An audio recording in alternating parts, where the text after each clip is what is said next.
Gente, boa noite, a paz a todos. Como sempre, é muito bom estar aqui com vocês, né? Mais uma vez, ele disse que a gente sumiu, na verdade a gente não sumiu não. E foi um processo lá em casa, esse negócio de Covid pegou todo mundo aí, né? E acabou que a gente ficou de molho um pouquinho, mas agora a gente está de volta. Mas ele sempre falava, não está escondendo, não está inventando a Covid aí. Mas, gente, como sempre, é muito bom estar aqui com vocês, né? Minha esposa estava brincando aqui agora, ela falou: amor, como é que a gente se sente em casa, né? E são tantos amigos que nós fizemos aqui dentro, né? Alguns, a gente olha, o rosto é mais novo, né? Mas a maioria, né, Marcelo, está tudo em casa e é muito bom sempre compartilhar algo com vocês. E quando o pastor me chamou, eu fui orar e eu falei: Jesus, na verdade a igreja é sua. A igreja, nós fazemos parte de um corpo. E quando existe uma ferida num corpo, ela precisa ser tratada muitas vezes. E a gente, como ser humano, eu olho para o Will, olho para a Mari, e talvez eu não enxergo, eu não enxergo o interno, eu enxergo o externo. Mas o externo, qualquer um pode enganar, pode fazer um teatro que tudo vai bem, mas só Deus conhece o nosso coração. E tratar do assunto de família é sempre é muito importante, é muito complexo, né? Porque a minha família tem um padrão, a sua tem outra. Mas a palavra de Deus, ela é tão fantástica que ela se individualiza na área que você precisa, na área que eu preciso, na área que o seu irmão precisa. Porque Deus, ele é perito em mudar situações das nossas vidas quando a gente perde o controle. E muitas coisas nós precisamos ter um alinhamento familiar, literalmente, para que as coisas fluam naturalmente, né? Se você for olhar o período que nós passamos o ano passado, foi surpresa. Ninguém tem um manual a seguir e dizer: nós vamos fazer assim, nós vamos fazer assado. Não, foi surpresa. A gente está vivendo, a gente está levando, a gente teve que se adaptar. Mas com a família, muitas vezes, essa adaptação não funciona, precisa de uma intervenção divina. E hoje, eu marquei algumas coisas aqui, você não se incomode comigo não, às vezes, se eu der uma olhada aqui, porque eu coloquei algumas coisas que são importantes, alguns pontos. E o desejo do meu coração, na hora que eu vim para cá, é que eu consiga transmitir por completo tudo aquilo que Deus colocou dentro do meu coração para você. Porque a ação de tudo isso e a transformação de tudo isso é o Espírito Santo que vai fazer aí dentro. Mas eu tenho certeza que Ele vai tratar o nosso coração. A gente vai dar risada. Eu tenho certeza que você vai chorar. Porque quando o Espírito Santo ele chega, ele modifica algumas coisas, né? Eu não sei como você está aí, se você percebeu o ambiente do culto. Mas é um ambiente de cura, de restauração. Quando eu estava ali, eu sentia a presença de Deus de uma forma tão gostosa, parece que Ele me abraçou de um jeito tão gostoso. Eu comecei a chorar e eu falei: Jesus, estou chorando por causa de quê? Mas eu entendi na hora, o Espírito Santo falou assim: esse é o meu amor, são coisas que só eu faço. Talvez você não tenha um pai físico, talvez não tenha uma mãe, mas você tem um Deus que Ele conhece as suas limitações, Ele sabe das feridas do seu coração, e você pode contar com Ele. Eu queria aproveitar, se puder o pessoal colocar aqui, não sei se é mais fácil, Marcos 12, capítulo 1, versículo do 1 ao 12, Marcos 2, e na sequência a gente vai conversar um pouquinho, compartilhar de algumas lições práticas que nós vamos tirar desse texto para a nossa vida. Você vai entender até o final da Marcos 2, 1. Eu não sei qual é a sua linguagem, a minha ela é a versão de hoje, então talvez mude. Eu até deixei aqui, porque algumas tem uma alteração, e diz assim: olha, chegando de novo em Cafarnaum, depois de alguns dias, o povo ficou sabendo que Ele estava em casa. Quem que estava lá? Alguém sabe não? Quem que estava em casa? A Bíblia diz que o povo da região ficou sabendo que Ele estava em casa. Versículo 2. E foram tantos que se aglomeraram ali que já não havia lugar nem à porta. Não existiam várias portas, existia uma porta na casa. E ele lhes pregava a palavra, Jesus. A Bíblia diz que ele tinha acabado de chegar e o povo descobriu que Jesus estava ali e foram até lá. O 3.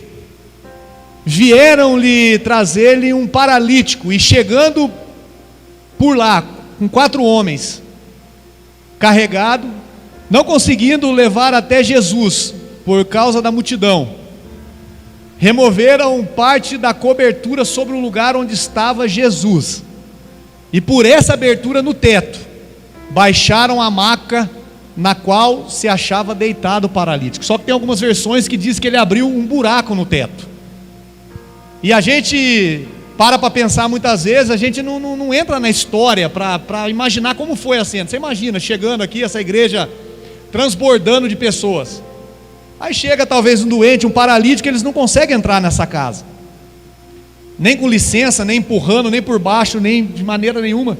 E a Bíblia diz que eles subiram, Jesus estava ministrando na casa, e essa casa era de quem? A Bíblia diz que eles passam por fora, sobem em cima do telhado, eles fazem um buraco na casa.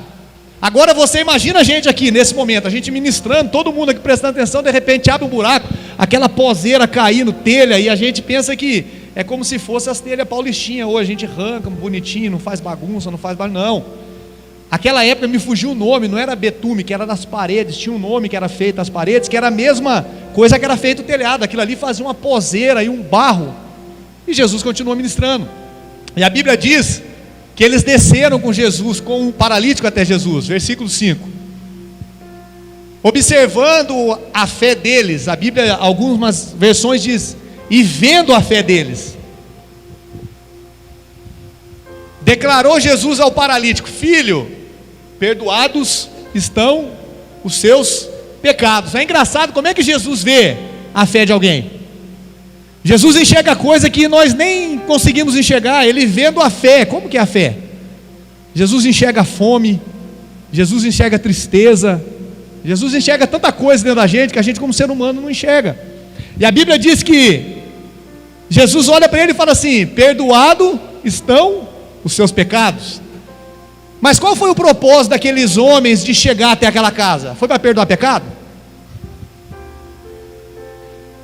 Quando os homens descem, aquele ali que Jesus fala assim, perdoados estão os pecados, eu acho que os caras falam assim, pelo amor de Deus, Jesus, nós arrebentamos o telhado, sofremos para subir aqui, para chegar aqui, o senhor falar que está perdoado o pecado dele, o senhor podia falar de fora, não precisava fazer isso aí, ó. Não é isso que nós queremos, nós viemos por causa de outra coisa, é outro propósito, não é pecado. Isso é importante, mas na cabeça daqueles homens não era perdão de pecado que eles queriam a restauração na vida daquele homem. E na sequência no 6 diz: entretanto alguns dos mestres da lei que por ali estavam sentados, julgaram no seu coração ou no seu íntimo: como pode esse homem falar desse modo? Está blasfemando. Quem afinal pode perdoar pecados a não ser exclusivamente Deus? E eu entendo nessa história, com contexto, que antes de Jesus mencionar sobre o perdão do pecado, ele já sabia o que aqueles homens pensariam. Porque em todo lugar tem aquelas pessoas que acreditam e tem aquelas pessoas que duvidam. Tem aqueles que adoram e glorificam, mas tem aqueles que murmuram o tempo todo.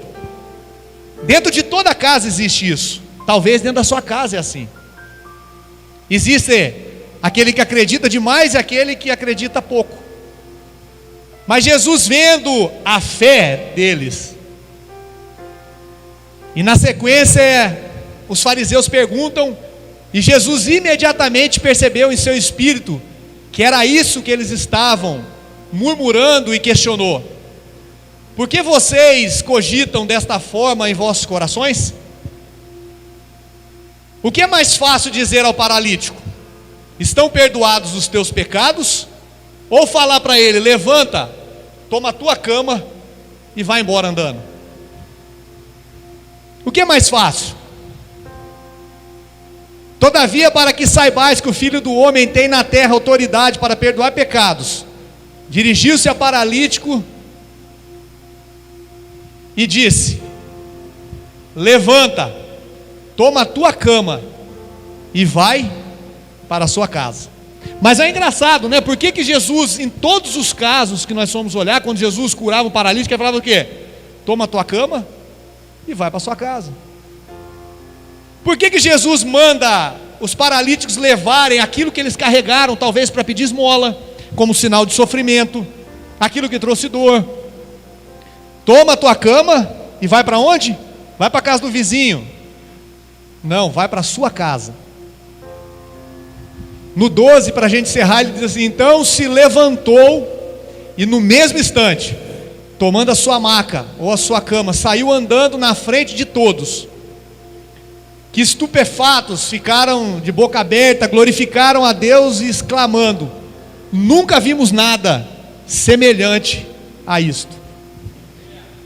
Talvez se você entrou aqui e nunca experimentou algo extraordinário de Deus, essa é a noite. Não por causa, talvez, que você pense por causa do pastor, por causa do seu amigo, porque existe um Espírito Santo de Deus aqui dentro, e esse culto é um ambiente totalmente espiritual. Então não perca a oportunidade de você abrir o seu coração de verdade e se derramar diante dele, porque até o final ele pode transformar situações que você não esperava que fossem transformadas, mas quando você sair daqui ela está resolvida. E quando a gente trata, para a gente entrar nesse assunto familiar, se a gente for olhar o mundo hoje, família é algo pré-histórico, né? Hoje já, se você falar de uma família tradicional, você é ridicularizado. Mas nós seguimos um princípio que é a palavra de Deus. Nós não somos regidos por regras do que o mundo impõe ou tenta manipular a nossa mente. Nós somos regidos pela palavra de Deus. E a Bíblia, ela trata a família como algo divino. A Bíblia diz que a primeira instituição que Deus criou na terra foi o quê? Depois dele ter formado tudo. A Bíblia diz que Adão está lá no Éden, e Adão estava feliz, estava ou não estava? Adão estava triste no Éden? Não. Então por que Deus mandou a mulher lá?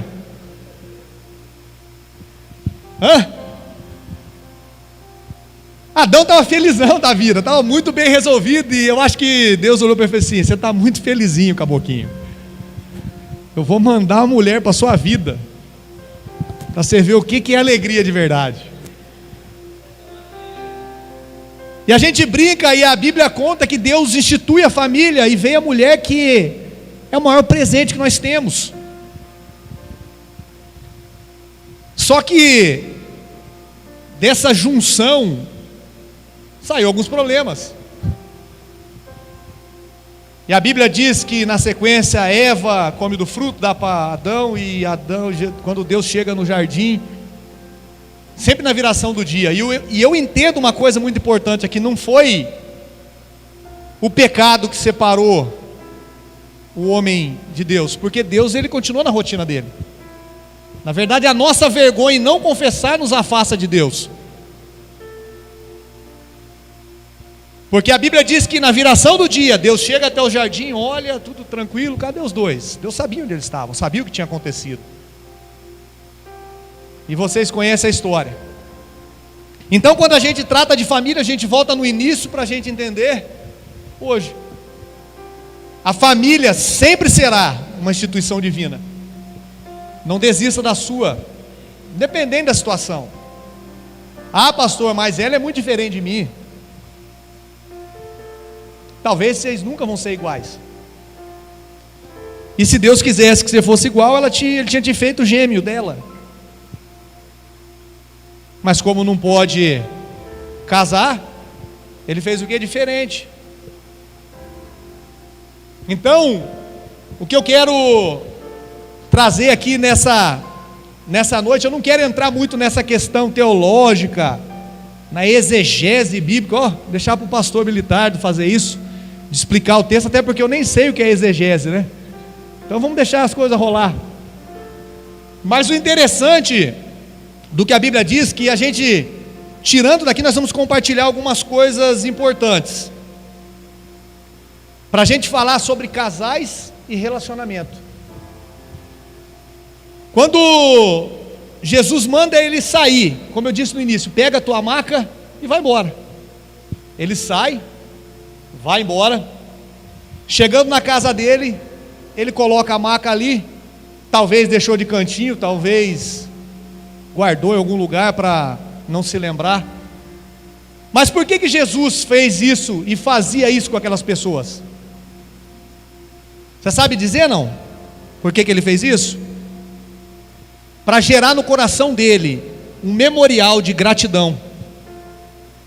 Porque nós somos, como seres humanos, muito reclamões, né? A gente esquece muito fácil das coisas. Agora você imagina esse homem aí, depois de 5 anos talvez, se ele não era casado, ele casou. Se ele não trabalhava, ele começou a trabalhar. Teve uma vida diferente daquilo que era antigamente. Talvez 5 anos depois ele estivesse saindo da casa dele. Vamos pensar aqui, a Bíblia, ela dá esse direito para a gente imaginar a história. Talvez ele está saindo da casa dele, e de repente ele passa pela sala e ele enxerga a maca lá no cantinho caída, enroladinha a caminha dele. E ele olha aquilo ali e ele se lembra automaticamente: quem fez isso? Jesus. Eu nunca vou me esquecer da onde ele me tirou e da onde ele me colocou. A Bíblia, ela é tão extraordinária porque nós temos a tendência de nos esquecermos muito fácil. Mas Jesus cria memórias dentro de nós, para que todo tempo, quando chegar a dificuldade, talvez o problema, você olha e fala assim: olha, um dia eu passei por isso e Jesus me visitou. Não é saudosismo. A Bíblia manda trazer à memória aquilo que me traz esperança. E muitas vezes a gente não usa essa memória para trazer esperança, porque a memória ou a gratidão, ela é a memória do coração. Então, se você se esqueceu, busca lá atrás e fala: o que Deus já me fez? São situações que Ele cria em nossas vidas para nós sermos gratos. E eu coloquei um outro texto e diz: e a ingratidão, pastor? O que é ingratidão? Alguém sabe dizer? A ingratidão é a vitamina que alimenta a amnésia do mau caráter. Porque é muito fácil a gente apontar o dedo depois de nós passarmos por coisas boas e nos esquecemos. Nós vamos chegar já no ponto da família. Nós estamos só passando pela história para você entender o que vai ser aplicado dessa casa na sua casa. Talvez se eu disser alguma coisa que tiver sentido, anota, marca, guarda no seu coração, vai orar depois. E a Bíblia diz que Jesus estava onde? Onde que nós lemos? Jesus estava onde?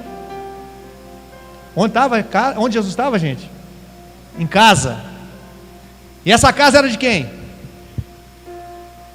Provavelmente essa casa não era dele, era de Pedro e da sogra de Pedro.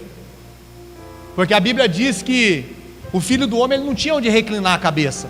E quando ele iniciou o ministério dele, ele sai. E quando ele chega ali, ele se encontra na casa de Pedro e da sogra de Pedro. E eu acredito que Pedro, pastor, era o mais crente de todos os discípulos, porque Pedro morava com a sogra. E Pedro, como um bom servo de Deus, morava com a sogra. E aí você me pergunta: mas pastor, você veio aqui para falar mal de sogra? De maneira nenhuma. A minha sogra foi uma bênção na minha vida. Porque quando a gente fala mal da nossa sogra, a gente gospe no ventre daquela que te deu o maior presente da sua vida. Ó, essa é para anotar, né? Para dar um beijo aí do lado. Então a gente continua no texto. E aí você diz: pastor, mas eu não tenho nada de bom para falar da minha sogra. Se você não tem nada de bom para não falar, meu amigo, se cala. Não perde a oportunidade de ficar quieto. Vai orar. Vai para o seu quarto, fala: Jesus, leva ela. Porque a oração diz que você pode orar. Eu estou brincando, gente.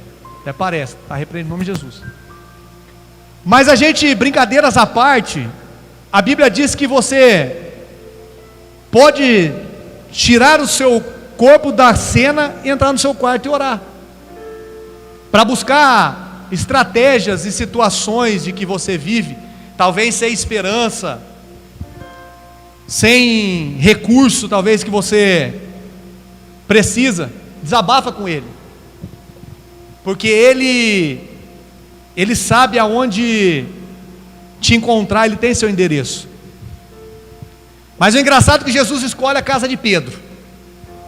E se nós formos olhar a geografia bíblica, a casa de Pedro, ela estava de frente de um lago de água doce. Muitos chamam de Mar da Galileia, né? Em Cafarnaum. Mas ali era um lago de água doce, perto de Tibíades, da cidade de Tarse. E muitos conheciam pelo lago de Genezaré. E Jesus resolveu se instalar ali. E quando Jesus chega naquela casa, ele passa 3 anos e meio do seu ministério, operando milagres, curando pessoas, mudando histórias de pessoas. Mas tudo isso acontecia dentro, muitas vezes, da casa. E eu aplico isso para a nossa vida. Como é a sua casa? Como tem sido o ambiente familiar dentro da sua casa? Porque aonde Jesus estava, sempre tinha milagres. E na casa dele também havia milagres. No entanto, a história diz que eles quebraram o teto e desceram até lá para levar o paralítico para receber aquela cura. Então Jesus se instala ali na casa de Pedro, numa espécie de quartel-general. Talvez a sogra de Pedro lavava a roupa de Jesus, fazia talvez o almoço, a janta de Jesus. A Bíblia ela não menciona, mas nós entendemos que Jesus se instalou ali, ele escolheu aquela casa. Ele não estava mais na Judéia ou em Nazaré, com seus pais, com a sua mãe, com seus irmãos. Ele estava sozinho. Ele decidiu morar ali, na casa de Pedro. E por que isso? A Bíblia diz que quando Jesus chega ali, quando você queria menosprezar alguém, diminuir alguém, ridicularizar alguém, você chamava ele de Galileu. E foi para ali que Jesus foi. A Bíblia conta que ali era uma cidade, era um povo muito pobre naquela região que Jesus estava. Era um povo sofrido, menos favorecido. E era engraçado como Jesus se unia sempre a essas pessoas, né? Se nós formos olhar a história, Jesus sempre estava unido com pessoas que eram talvez escória da sociedade. Foi cantado aqui, foi falado aqui pela pastora sobre Zaqueu. Zaqueu não, ela disse, foi Zaqueu, né? Jesus pegou um cara que enganava, que roubava, falou: desce da árvore, porque hoje me convém pousar na sua casa. E Jesus escolheu eu e você para fazer a mesma coisa, porque nós éramos desprezíveis e nós não tínhamos nada para oferecer, e até hoje nós não temos nada para oferecer. Mas Ele foi tão bom que a graça dele nos alcançou, e através da graça dele nós somos ligados a Ele novamente como filhos. E hoje nós não somos mais criaturas, nós somos filhos. E Jesus não está nem aí, cara, o que as pessoas dizem de você ou com quem Ele está, porque se Ele se preocupasse com a reputação, meu amigo, Ele não andava nem comigo nem com você. Na verdade, nem você andava com você mesmo. Tem dia que você está tão chato que nem você se aguenta. Você imagina Jesus? E a Bíblia diz que Jesus ele nunca se preocupou com isso. Então ele vai para Cafarnaum. Ali havia uma sinagoga, inclusive Jairo, quando tem a história mais para frente, Jairo era o presidente daquela sinagoga. E Jesus, a Bíblia menciona de novo, o texto diz que ele estava em casa. Ele estava em casa porque as pessoas descobriram que ele estava ali e correram para lá para receber cura. Aonde as pessoas têm buscado refúgio quando te vê? A sua família mesmo, aonde elas têm buscado refúgio? É na sua casa ou é fora da sua casa?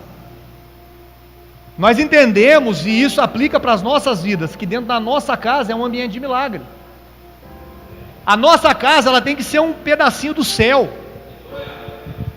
Né? Uma vez eu disse aqui que tem casas aí que a gente chega, o marido não sabe se ele está na ouvidoria da prefeitura, ou se ele chegou em casa. Né? Isso serve tanto para o homem como para a mulher. Você tem que criar um ambiente saudável dentro da sua casa. E quando Jesus decide viver nessa casa, a gente vai tirar algumas características disso. Porque a Bíblia diz que quando trouxeram o paralítico, desceram, foi curado, e Jesus decidiu viver ali, e ficou muito tempo ali. E qual característica você entende de Jesus ter decidido ficar ali? Por que Jesus decidiu ficar aí, em você, aqui dentro, na sua casa? Você sabe me dizer? O que faz Jesus decidir morar aqui dentro? O que faz? Você vai entender para frente. Será que era uma casa perfeita? Ou a sua casa, ela é perfeita? É ou não é? Não. A sua casa é uma casa que não tem problemas? Sim ou não? Olha aqui. Sua casa é uma casa que tem buraco no telhado ou não? Para descer as pessoas ali, para receberem cura ou não? Sua casa tem paralítico lá dentro? Sua casa tem fariseu lá dentro? A sua casa é um ambiente de cura? É ou não é? A primeira pergunta que eu quero fazer para você nessa noite, seja sincero com você mesmo. Não precisa responder não, porque tem gente que quando olha para a gente mata a charada, né? Só pensa alto não. Jesus está lá na sua casa? Dentro do coração, no seu íntimo aí, você sabe me dizer. Responde para você mesmo. Tá. Não está. Talvez se ele não estiver, fica tranquilo que ainda dá tempo dele entrar. E eu vou mais longe ainda. Se eu colocasse uma câmera escondida lá na sua casa, eu encontraria Jesus lá? Eu trago isso aí para mim também. A gente encontraria Jesus lá? Aí você pergunta, pastor, mas você vai visitar minha casa? Não, até porque se eu fosse visitar, você já viu quando você fala que vai visitar um parente? Limpa banheiro, lava a cozinha, a casa fica um brilho. Você chega lá, os filhos estão até adestrados, né? Os menininhos, fica a coisa mais linda. Tudo educado. O pai, esses dias eu vi um pastor falando, quando chega na casa, o pai fala, meu filho amado, coisa linda, presente de Deus para a minha vida. E aí a criança fala, pai, é você, porque chegou a visita. Mas quando nós estamos sozinhos, só nós, Jesus está lá? Aí você me pergunta, pastor, mas ele está lá onde? Você vai colocar a câmera escondida onde? Na minha sala, no meu sofá, na minha cozinha, no meu banheiro, no meu quarto, aonde? Nenhum lugar. Não é lá que eu quero saber. Eu quero saber se eu vou encontrar Jesus nas suas palavras lá dentro. Porque isso é tão sério, porque o que revela alguém cheio do Espírito Santo não é falar em língua estranha na igreja. Olha aqui. E sim como você usa a sua língua para abençoar pessoas. Porque eu vim aqui na igreja, é muito fácil. Eu viver num ambiente de 4 paredes é muito fácil. Eu posso fazer muita coisa aqui e você fala, nossa, o pastor. Mas dentro da minha casa, eu tenho 3 mulheres. E agora tem um homem. No começo fiquei meio assim, mas chegou. Né? Eu falava para vocês aqui, né, que o dia que aparecesse eu ia comprar alguma coisa para me defender. E defender minha filha, mas chegou a hora, não tem para onde correr. Se você não passou, você vai passar. Fica tranquilo. Mas é uma bênção para a gente. E graças a Deus, pastor, é São Paulino. Olha, tem São Paulino aqui não? Olha aí, é tudo crente. Os corintianos ficam até quietinhos. Não sei porquê, né? Agora não tem nem Libertadores. Mas é assim, vamos lá. Como que a gente conhece a pessoa? Porque eu já vi em cima de púlpito pessoas que aqui em cima é um poeta, mas em casa é um coveiro, né? Aqui é lindo, fala de todo mundo, da vida de todo mundo, profetiza bênção para todo mundo, mas quando chega em casa, os sonhos dos filhos, ele enterra, o sonho da esposa, ele enterra, não tem comunhão, não sabe viver. Isso é tão importante porque a distância do que eu prego e do que eu vivo tem uma grande diferença. Então não adianta eu ficar aqui em cima do púlpito falando coisas bonitas e lá embaixo eu não viver nada disso, porque além de eu ter a minha família que olha e fala assim, mentiroso, está ali em cima, que lindo, né? Mas é um mentiroso. Eu falo isso porque eu vivi isso na minha vida, por muito tempo. Eu passei isso dentro da minha casa.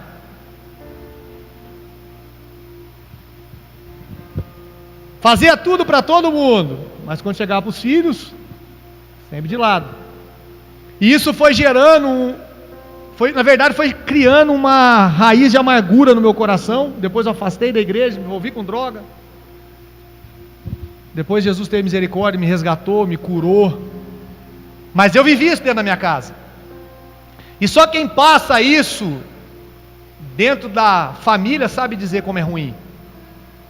E eu apontava, olha como ele faz para todo mundo. Eu lembro uma vez que eu queria ir no Play Center, ele levou todos meus primos. E nunca me levou. Eu fui para o Play Center, eu estava com quase 18 anos de idade. Aí você deve estar pensando, 18 anos, Play Center, nem existe mais. Pastor sabe Play Center, já foi com a Bruna.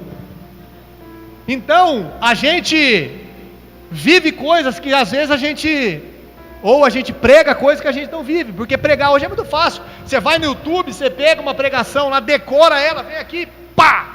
É muito fácil, né? Hoje está cansado de ver, você liga a internet, você vê um monte de gente fazendo isso o tempo todo, um monte de gente, dá certo. Talvez não traz a presença de Deus, mas para o embromation dá certo. Eu não me impressiono com pessoas que prega bonito, isso não me impressiona. Mas aquelas que conseguem viver aquilo que ela prega, se impressiona a mim, você imagina Deus.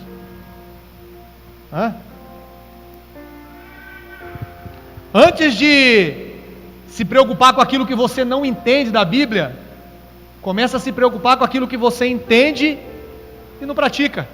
Porque a gente tem o mal, nossa, eu não entendo isso, eu não entendo aquilo, mas o que a gente sabe a gente não usa. E isso reflete onde, Will? Dentro da minha casa, na convivência com os meus filhos, na convivência com a minha esposa, porque Jesus resolveu ficar ali, e ali era um ambiente de cura, de milagres, de provisão. Isso é tão forte que a Bíblia fala que Jesus curou a sogra de Pedro.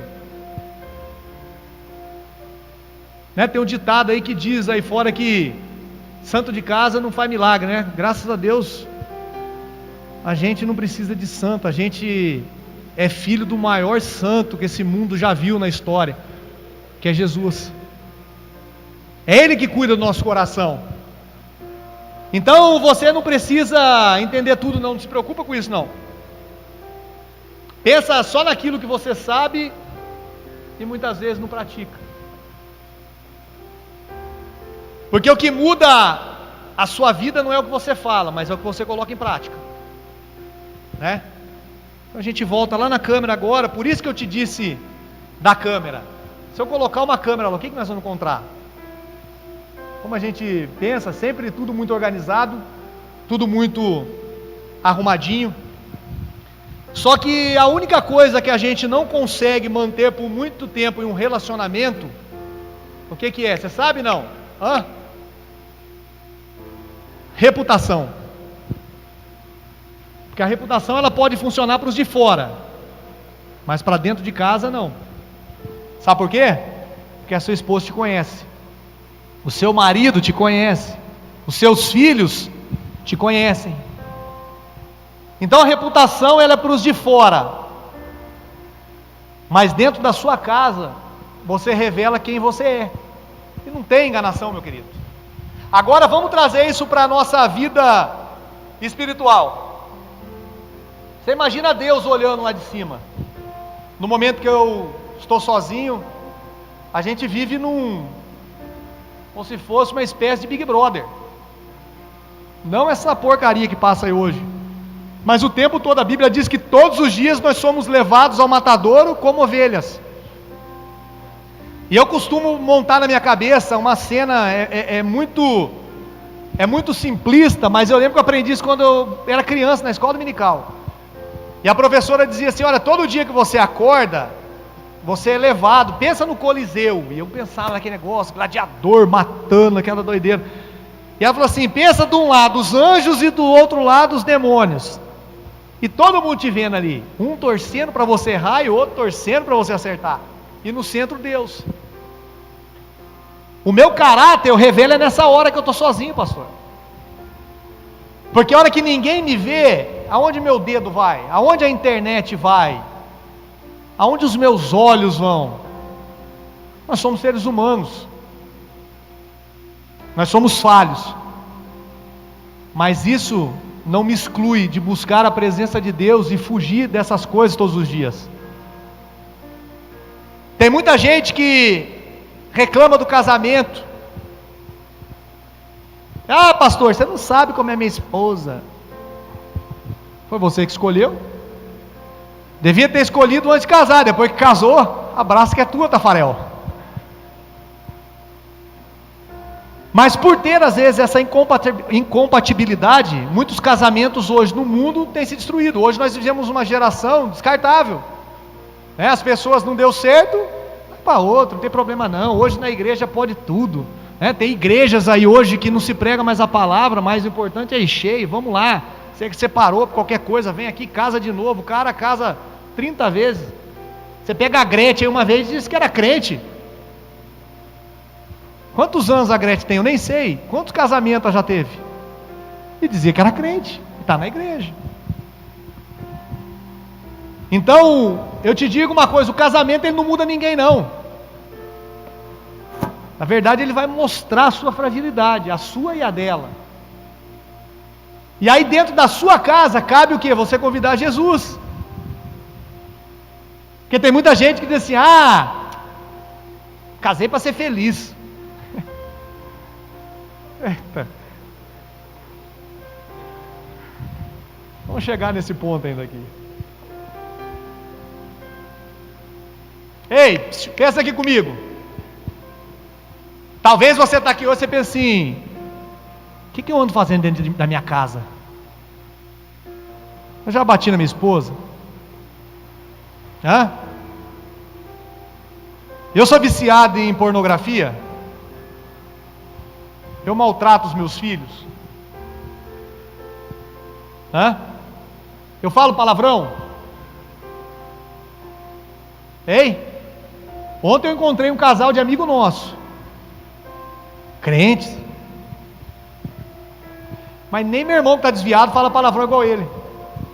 Mas, nossa Deus, eu fui embora, cantei, eu falei: vamos orar aqui, vamos, antes da gente entrar no carro, quase que eu parei. Mas a gente brinca, mas são pessoas vivendo dentro da igreja que não querem mudança. E aí a gente, quando precisa de alguma coisa, corre para Jesus, o Senhor é obrigado, porque se o Senhor não me fizer, eu vou me embora.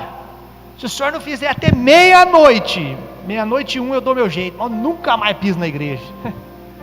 Como se Ele precisasse da gente. Meu amigo, quem precisa dele é você.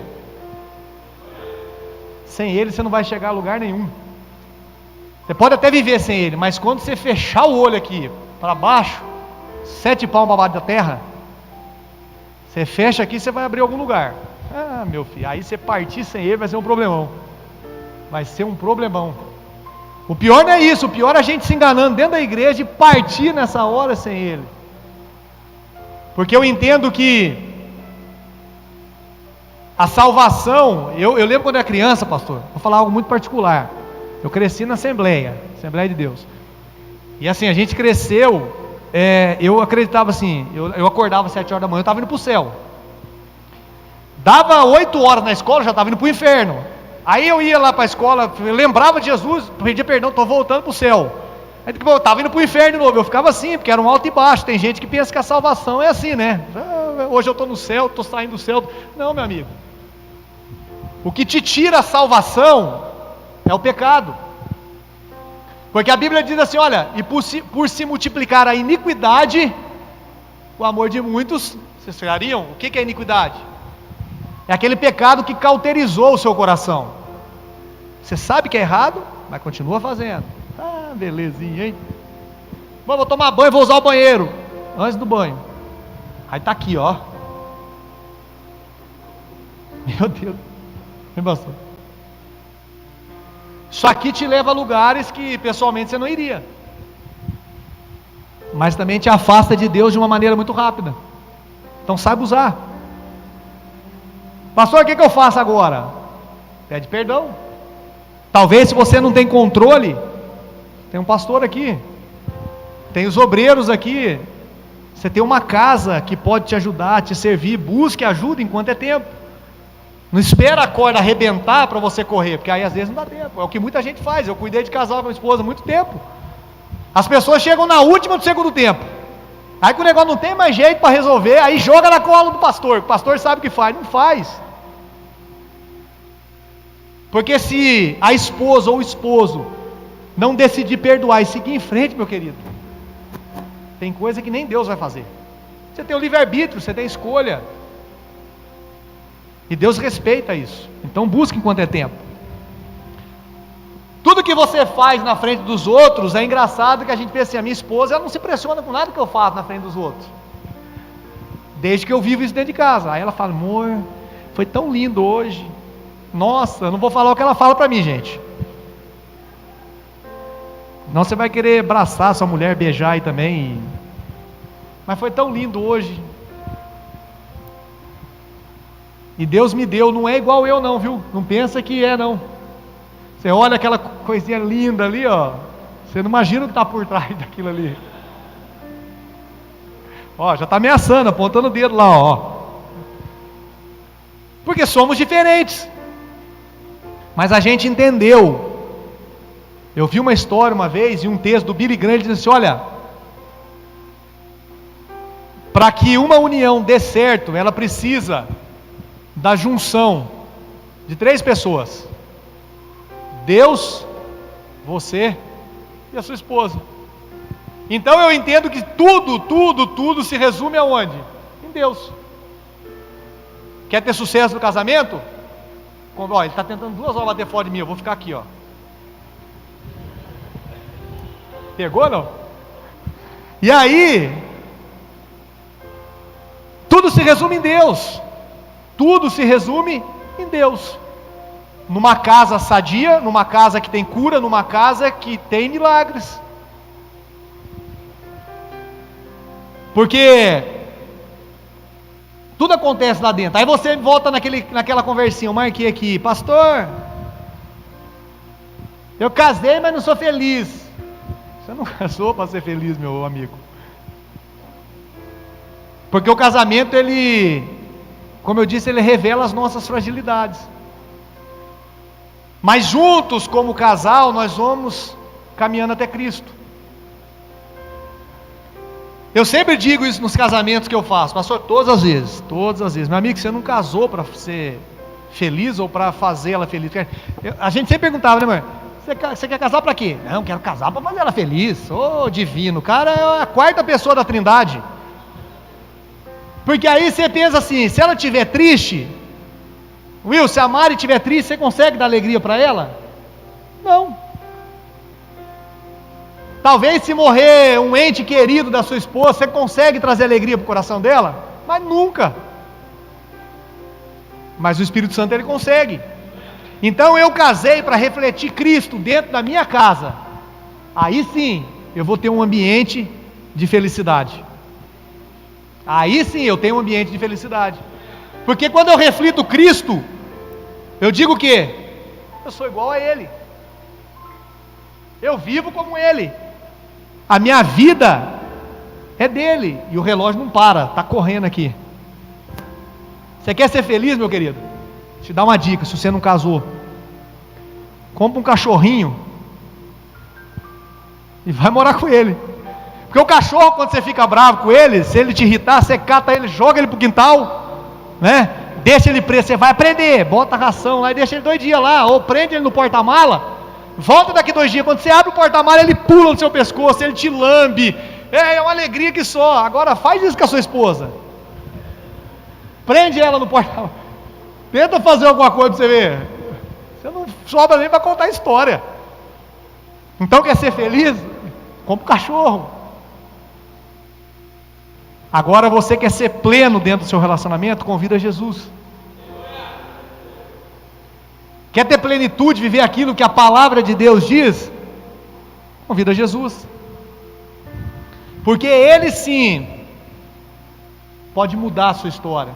E tem gente que diz que não é feliz no relacionamento, né? O melhor do jardim, meu amigo, é ser compartilhado. Não adianta você ter um jardim lindo e não compartilhar isso com ninguém. Então permita. Talvez, pastor, mas minha esposa ela não tem abertura para certas áreas da minha vida, não. Viva uma vida de transparência. É difícil. Eu lembro uma vez que a gente fazia discipulado e um dos discipuladores falou assim para o rapazinho: olha, vai, conta tudo para sua noiva.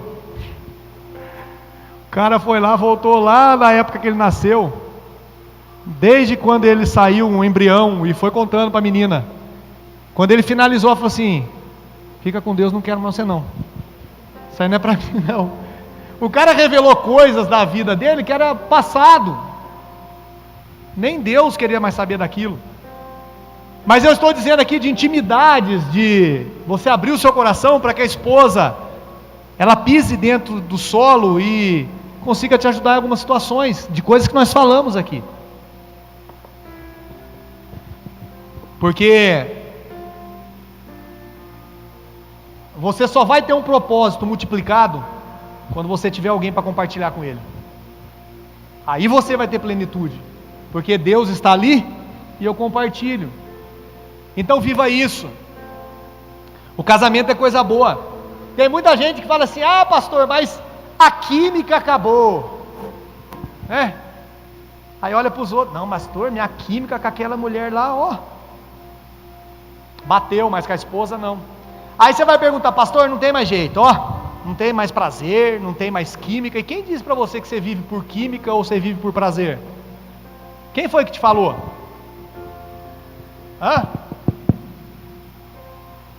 Quem foi? Olha aqui, você vive por princípios. Sabia disso? Você vive por princípios e por essência da palavra de Deus. Não é química que te leva para mais longe ou a resolver os seus problemas. É a essência do Evangelho e os princípios do que Ele manda aplicar na minha vida todos os dias. É isso que você vive. E tem muita gente aí, vamos lá, vive de qualquer jeito. Então a gente está partindo para o fim. Eu vou correr, pastor, você não vai dar mais terminar em 5 minutos. Primeira característica de uma casa: ela é uma escola. Porque tudo que você faz, alguém está vendo. Toda casa é uma escola. Porque o primeiro princípio a ser ensinado é o quê? Palavra. Se você tem palavra lá dentro, dificilmente você vai errar nas suas decisões e na sua caminhada. Então toda casa é uma escola. Marquei bastante coisa aqui, mas talvez não dê tempo. Você já pensou? O casamento é a única escola que você se forma, mas não pega diploma. Por quê? É constante. É constante. Saiba tratar seus filhos. Uma grama de exemplo, ela pesa mais do que uma tonelada de palavras, lembre-se disso. Não adianta eu chegar aqui e falar um monte de coisa bonita e minha filha ficar olhando e falar, meu pai não vive isso. Eu estou usando ela como exemplo porque ela está aqui hoje. Mas traz isso para a sua vida. Jesus estava onde? Em casa. E na casa dele tinha o quê? Milagres, curas, restauração, provisão. Então, coloque limite nos seus filhos. Deus colocou limite na gente. Para Adão e Eva ele também colocou limite. Não vai lá, e foram. Mas o limite é uma prova de amor. Ele não queria ver, nossa, vamos ver se eles vão errar. Não. Tudo partia do princípio da obediência. No entanto, Satanás foi enganar Eva no quê? Você vai ser igual a ele. Não, era obediência. Tudo que Jesus sempre quis da gente foi obediência. Porque o que vai nos levar para o céu é a perseverança e a obediência a Ele. Porque Ele diz, olha, eu não quero sacrifício, eu quero obediência. E a gente às vezes se perde em tantas coisas. Então, dentro da sua casa, ame a sua família, ame a sua esposa, ame os seus filhos, valorize os sonhos, os projetos, cuide da sua mulher como uma joia preciosa, porque a mulher, ela foi a arca, essa é forte, gente, eu anotei aqui, fui até amarelo. A mulher é a arca que Deus construiu para tirar o homem dos dilúvios da vida. Sabia dessa? É exatamente assim. Então cuide da sua mulher. Segunda característica, a casa ela é um hospital, ela é um lugar de cura. Eu não vou entrar nos outros detalhes, porque tem muito assunto aqui para a gente falar. Uma outra oportunidade, pastor, a gente volta. Terceira característica de uma casa, ela é um refúgio. O que é um refúgio? Eu ouvi uma história uma vez muito engraçada esses dias atrás. Refúgio, para você entender de uma forma muito simples, você está na rua, subindo na rua da igreja, que escapa um pitbull aqui na esquina, você sai correndo, e o pitbull correndo atrás, você dá uma volta no quarteirão, você conseguiu correr, aí de repente você não está aguentando mais, quando você passa, alguém abre o portão e grita, entra aqui, você entra desesperado, e aí você, meu Deus do céu, ali se tornou um refúgio. O problema é que em muitas casas o pitbull está dentro, né? Não está fora. Então que a sua casa seja um refúgio para as pessoas. Tem marido que quando ele sai do serviço, fala, meu Deus do céu, eu vou para casa ou vou para onde? Já cansei de ouvir histórias assim. Tiago, eu fui para o bar porque eu não aguentava ir para minha casa. Que a mulher, você não conhece que é a mulher. Eu falei, mas você também não ajuda. Mas enfim, a quarta característica para a gente encerrar. Toda casa, ela é uma igreja. E se ela é uma igreja, ela é um ambiente de restauração. Então que a sua casa seja também como uma igreja. Porque o que você quer ter? Um telhado quebrado e paralítico curado? Ou você quer ter um telhado sem buraco, mas com o paralítico enfermo? Abra um buraco lá e deixa Cristo entrar. Deixa Cristo entrar. Porque Ele vai mudar a sua história. Isso você pode ter convicção e certeza. Porque eu vou pedir para você ficar de pé. E eu queria que, se o pessoal puder tocar um hino, aquele Não Há Outro Lugar, sabe? Eu não vou cantar porque eu não sei cantar, mas assim, não há outro lugar eu quero estar. É isso aí, não vou estender não, porque até aqui a voz foi afinadinha, depois desafina. O que você hoje está disposto a quebrar para você ter um ambiente mudado dentro da sua casa? O que você está disposto? Pensa aí, faz uma reflexão. Você sabe aí exatamente aonde tem um probleminha, ou um problemão, ou uma solução. Mas o que você está disposto hoje a quebrar para que as coisas mudem? Pastor, eu vou arremessar esse celular na parede. O problema não é o celular, o problema é o controle aqui da mente, né? Hoje está cheio de gente pagando curso de coaching. Eu vou destravar. Você tem um Espírito Santo aí dentro, meu amigo. Não estou dizendo que é errado não, é bom, se tem condição de fazer, faça, porque é muito bom. Vai aprender coisas diferentes talvez. Agora, se você não tem condição, a Bíblia diz que Jesus, ele é aquele que quebra cadeias, paredes, ferrolhos de ferro, de bronze, portas. Ele limpa o nosso coração. Ele consegue fazer uma restauração por completa aí dentro. E tudo que você precisa é Ele. Se quiser pode. Então eu vou. Pode orar, pastor? Eu não vou te convidar aqui vir para frente não. Mas enquanto o louvor vai estar aqui cantando, eu vou pedir para você curvar a sua cabeça. Abraça a sua esposa, seus filhos, seu marido. Se estiver sozinho aí, mas Jesus, ela está lá, ou ele está lá. Vai até lá. O Espírito Santo, ele não precisa de parede não, ele vai lá, ele sabe o endereço. E hoje Ele quer mudar a sua história, trazer um ambiente de cura para sua casa. Porque não existe um outro lugar para você desejar estar que a casa dele. E você ser casa dele, melhor. O que existe de melhor do que ser casa dele? Hoje eu posso. Não curva a sua cabeça. Hoje eu posso.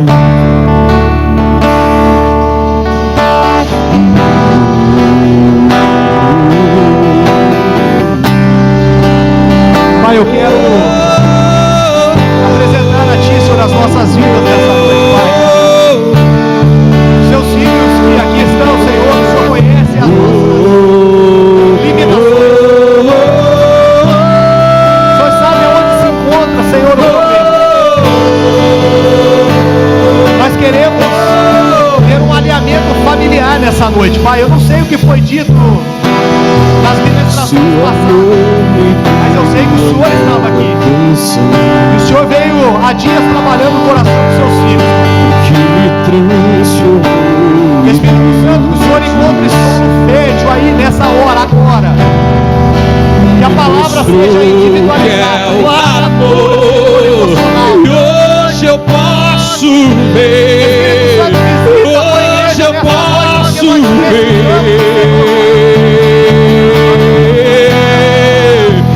Seu amor me deu uma nova canção. Que me transformou, me deu uma direção.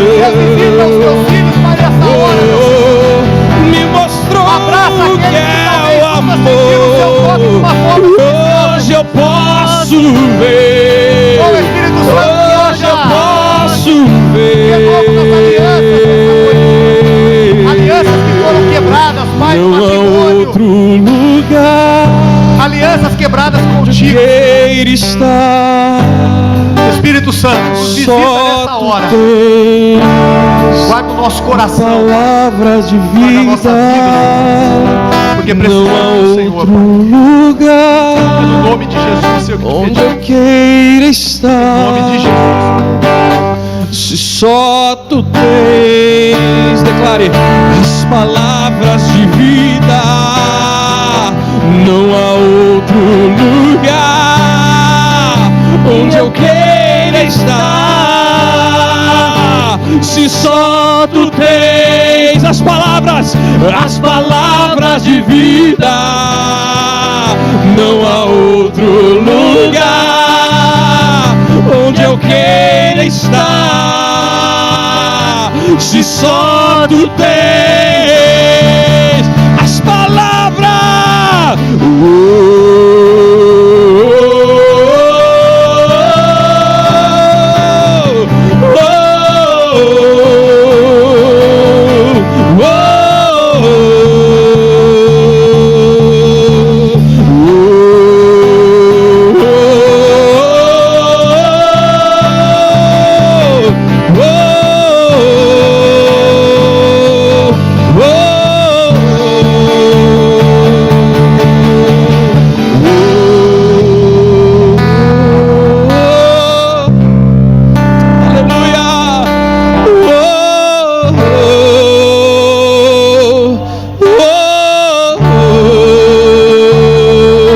sua voz.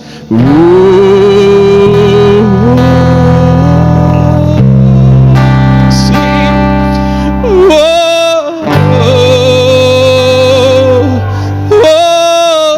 Você pode declarar: não há outro lugar onde eu queira estar. Não há outro lugar onde eu queira estar. Se só tu tens as palavras de vida, não há outro lugar. Queira estar. Só tu tens. Se só tu tens. Deixa esse lugar e declare as palavras de vida. Não há outro lugar que eu queira estar. Se só tu tens as palavras de vida, não há outro lugar que eu queira estar. Se só tu tens as palavras,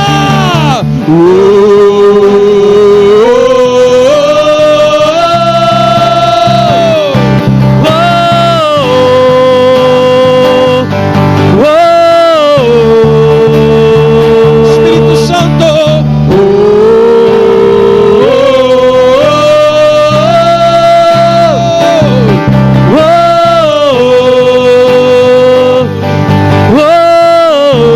aleluia. Estenda sua mão para cá. Nós queremos orar pela vida desse casal. Estenda sua mão para cá. Oh, Shekarabadarai. Pedir pro Anderson: vem orar aqui, filho, em nome de Jesus. Estenda sua mão para cá e comece a orar, abençoando a vida do pastor Tiago, da pastora Andressa, em nome de Jesus. Pai, nós queremos ministrar sobre a vida desse casal agora. Em nome de Jesus, Senhor, nós queremos declarar, Senhor, um tempo, Senhor, de restauração familiar, um tempo de alinhamento familiar sobre esse casal, Pai. Em nome de Jesus Cristo, Senhor, nós declaramos, Senhor, uma estação de colheita sobre essa casa, sobre os seus filhos, sobre os filhos dessa casa, sobre tudo aquilo, Senhor, que eles dizem ser seus, sobre tudo aquilo que eles declaram, Senhor, ser aquilo que o Senhor tem liberado sobre a vida deles. Nós declaramos uma nova estação, um novo tempo, um tempo de governo sobre a casa, sobre a família. Em nome de Jesus, Senhor, nós declaramos, ó Pai, a restauração do lar, o milagre, em nome de Jesus.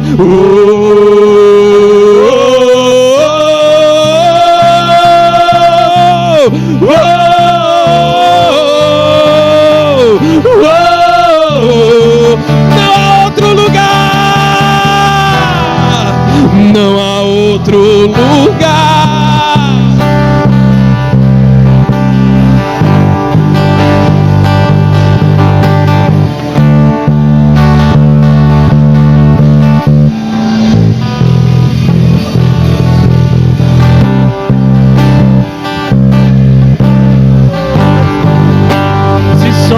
tu tens.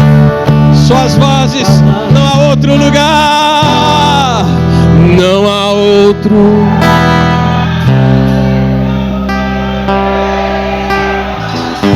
Meu Deus! Diga para ele, diga! Não há outro lugar.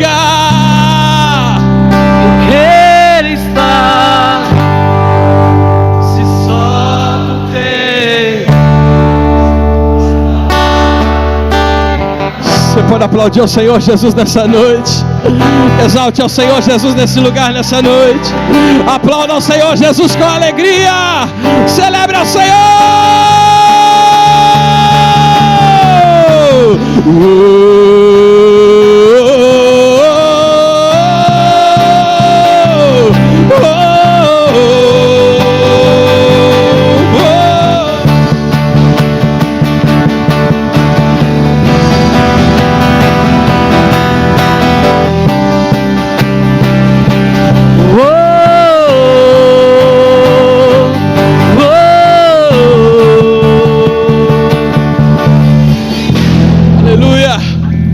Glória, parou mesmo, hein? Aplauda o Senhor Jesus. Glória a Deus. Amém. Nós temos uma lembrancinha para dar para o pastor Tiago, para a pastora Andressa. Cadê? O Bira está trazendo aí. Vamos receber o Bira aplaudindo o Senhor. Pode acender a luz, isso. A Cláudia está com vergonha. Ei, Claudinha. Olha lá, Claudinha, está com vergonha, né, Cláudia? Vem cá. Isso. Vem cá dar um abraço, né? Claudinha Cubira fez a correria aí, o pastor Reginaldo ajudou também. Deus abençoe. Aplaudir o Senhor Jesus pela vida deles. Glória a Deus. Deus abençoe, pastor, pastora. Deus abençoe a vida de vocês. Em nome de Jesus. Amém? Pode se sentar. Quero mais 5 minutinhos do seu tempo.